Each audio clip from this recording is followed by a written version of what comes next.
Assalamualaikum warahmatullahi wabarakatuh.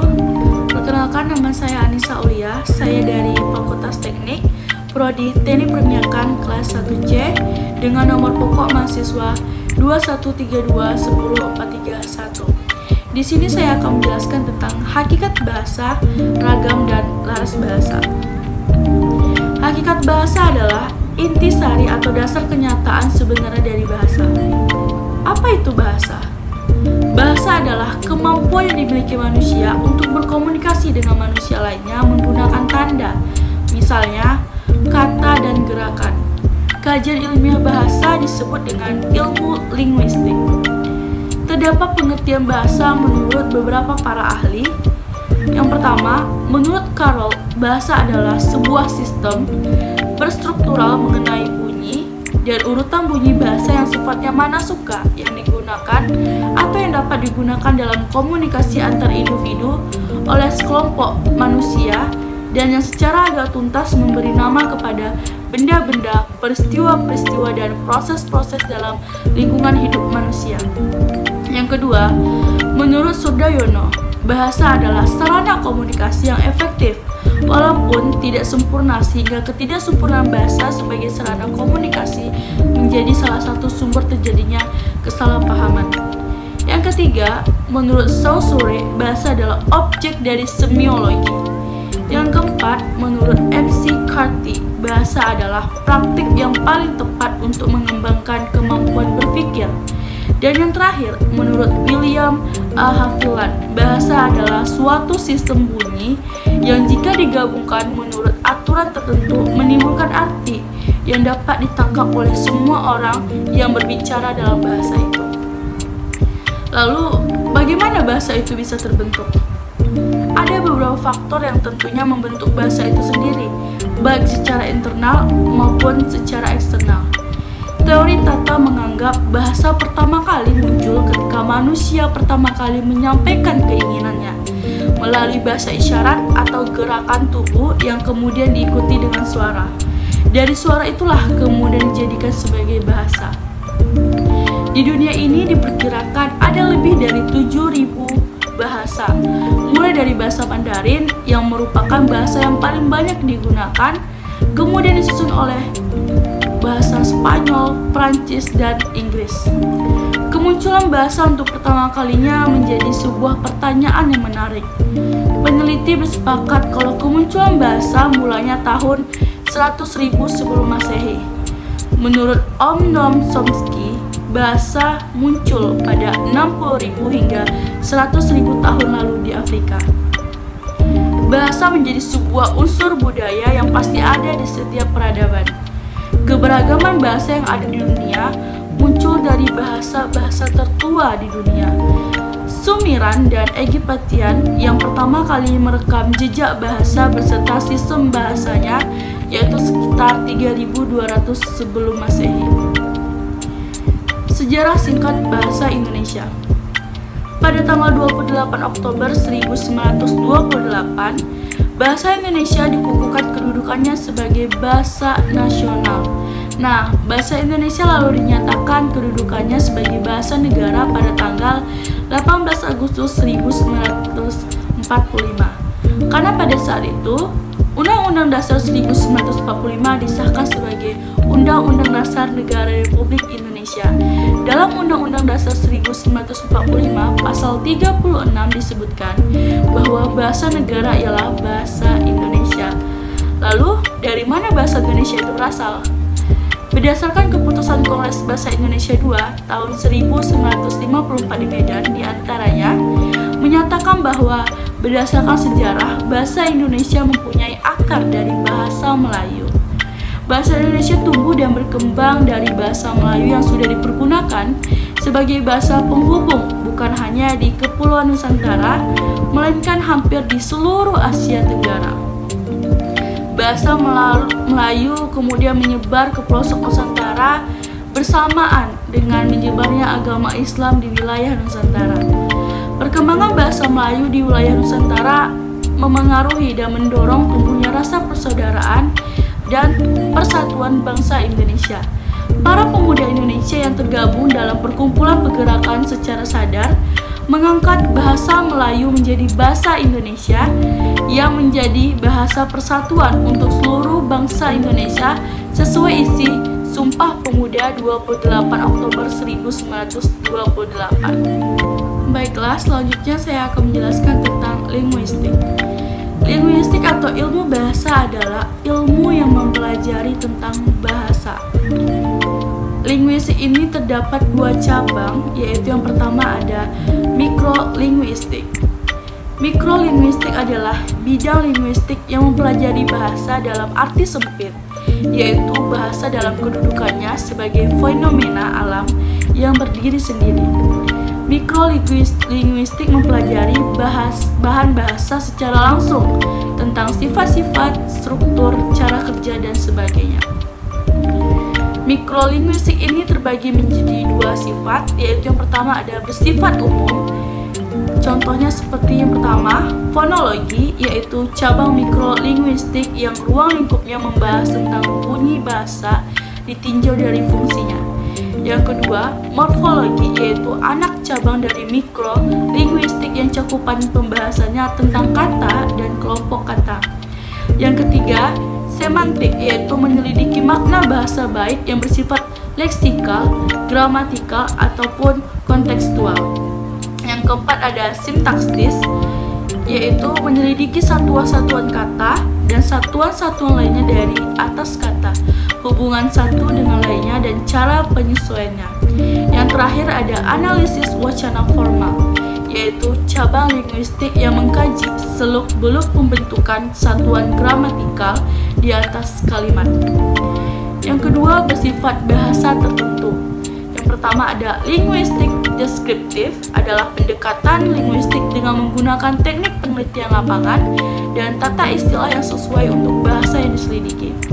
Yang kedua, linguistik struktural, yaitu pendekatan dalam penyelidikan bahasa yang menganggap bahasa sebagai sistem yang bebas.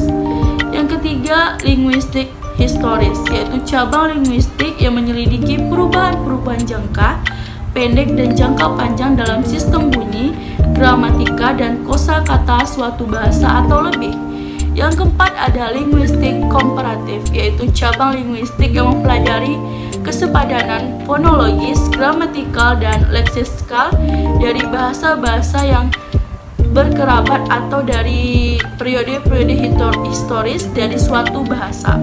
Dan yang terakhir ada linguistik historis komparatif, yaitu bidang linguistik yang menyelidiki perkembangan bahasa dari satu masa ke masa lain serta menyelidiki perbandingan satu bahasa dengan bahasa yang lain. Cabang yang kedua dari linguistik adalah makrolinguistik. Makrolinguistik adalah bidang linguistik yang mempelajari bahasa dalam hubungannya dengan faktor-faktor di luar bahasa, seperti dari segi kejiwaan, sosial, pengajaran, pengobatan, dan filsafat. Makrolinguistik ini terdapat dua bidang, yaitu yang pertama ada bidang linguistik interdisipliner. Contohnya yang pertama ada fonetik, adalah cabang linguistik yang menyelidiki penghasilan, penyampaian, dan penerimaan bunyi bahasa, yaitu bunyi-bunyi yang dihasilkan oleh alat-alat ucapan yang terdapat dalam rongga mulut dan yang digunakan untuk melambangkan makna. Yang kedua ada psikolinguistik, adalah ilmu yang mempelajari hubungan antara bahasa dengan perilaku dan alat akal budi manusia. Yang ketiga ada sosiolinguistik, adalah cabang linguistik yang mengkaji hubungan antara bahasa dengan masyarakat.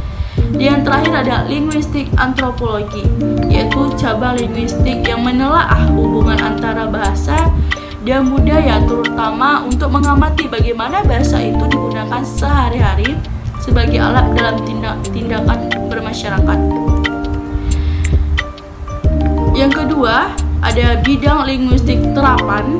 Contohnya yang pertama, leksikografi, adalah cabang ilmu linguistik terapan yang mencakup metode dan teknik penyusunan kamus.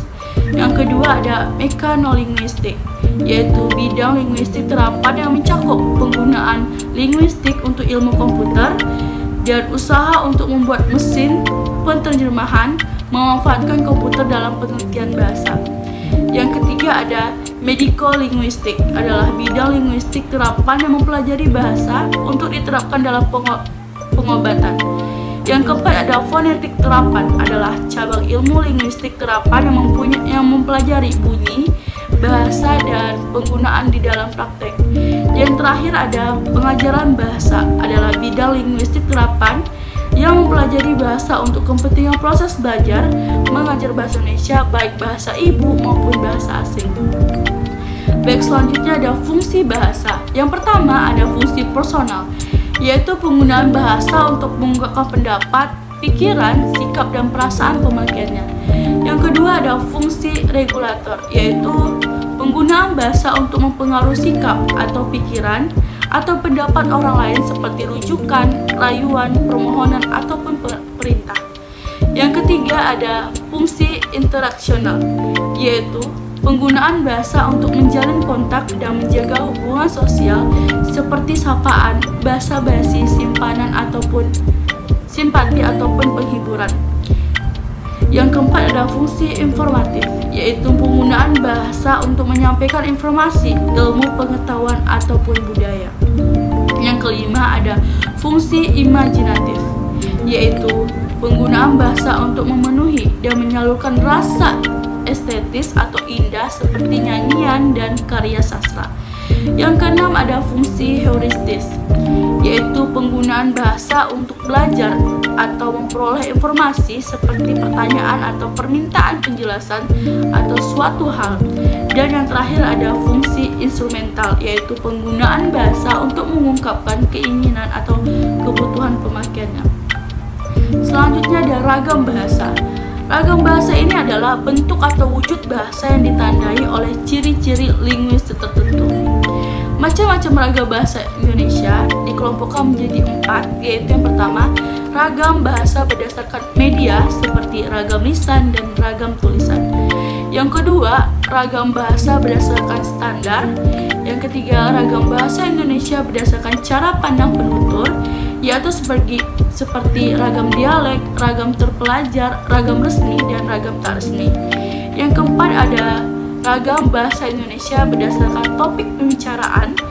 Salah satu ciri dari ragam tersebut adalah ragam ilmiah yang memiliki beberapa karakteristik seperti bahasa Indonesia ragam baku, penggunaan kalimat efektif, menghindari makna ganda, penggunaan kata dan istilah yang bermakna lugas dan menghindari pemakaian kata dan istilah yang bermakna kiasan, menghindari penonjolan persona dengan tujuan menjaga keobjektifan isi tulisan, dan yang terakhir adanya keselarasan dan keruntuhan antar posisi dan antar linea.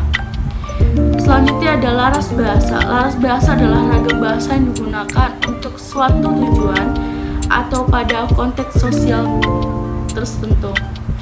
Laras bahasa terbagi menjadi 5, yaitu yang pertama ada frozen atau beku.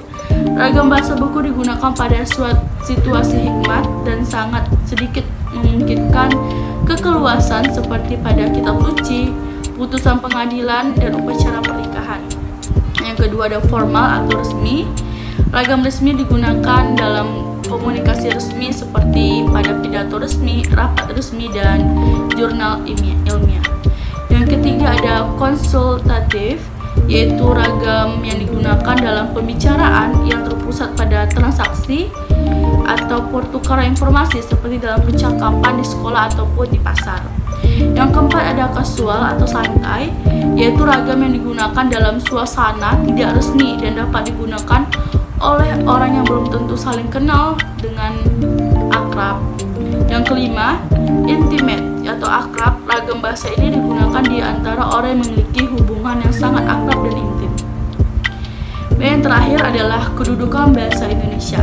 Yang pertama sebagai bahasa nasional, yaitu seperti bahasa Indonesia sebagai identitas nasional, bahasa Indonesia sebagai kebanggaan bangsa, bahasa Indonesia sebagai alat komunikasi, dan bahasa Indonesia sebagai alat pemersatu bangsa yang berbeda suku, berbeda ras, berbeda adat dan budaya. Yang kedua sebagai bahasa negara, yaitu bahasa Indonesia sebagai bahasa resmi kenegaraan, bahasa Indonesia sebagai alat pengantar dalam dunia pendidikan, bahasa Indonesia sebagai penghubung pada tingkat nasional untuk kepentingan perencanaan dan pelaksanaan pembangunan serta pemerintah, dan terakhir bahasa Indonesia sebagai pengembangan kebudayaan nasional, ilmu dan teknologi. Baiklah, itu saja yang dapat saya bahas tentang hakikat bahasa, ragam, dan laras bahasa. Sekian dari saya, apabila ada salah kata saya mohon maaf. Saya akhiri, wabillahi taufiq wal hidayah. Wassalamualaikum warahmatullahi wabarakatuh.